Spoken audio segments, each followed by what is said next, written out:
மதுரை அருள்மிகு மீனாட்சி அம்மன் கோவிலில் தயாரிக்கப்படும் லட்டு தரமானது என்று உணவுத்துறை அதிகாரிகள் தெரிவித்திருக்கிறார்கள். தொடர்பான கூடுதல் விவரங்களுடன் மதுரை மாவட்ட செய்தியாளர் அருண் இணைப்பில் இருக்கிறார். அருண், அந்த விவரம் சொல்லுங்க.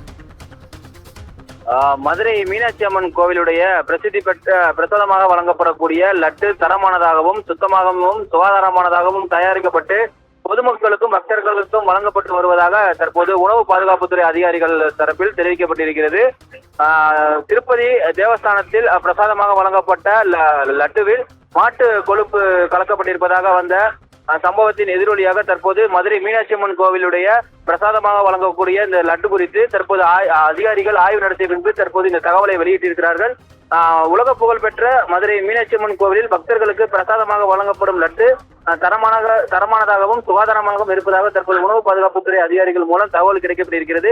மேலும் முக்கிய பிரமுகர்களான பிரதமர், ஜனாதிபதி மற்றும் பல்வேறு பிரமுகர்கள் மீனாட்சி அம்மன் கோவிலில் சாமி தரிசனத்துக்கு வருகை தரும்போது தொடர்ச்சியாக உணவு பாதுகாப்புத்துறை சார்பில் பிரசாதமாக வழங்கப்படக்கூடிய லட்டு உணவு தர பரிசோதனை செய்யப்படுவதாகவும் உணவு பாதுகாப்புத்துறை அதிகாரிகள் தரப்பில் தற்போது தகவலானது தெரிவிக்கப்பட்டிருக்கிறது.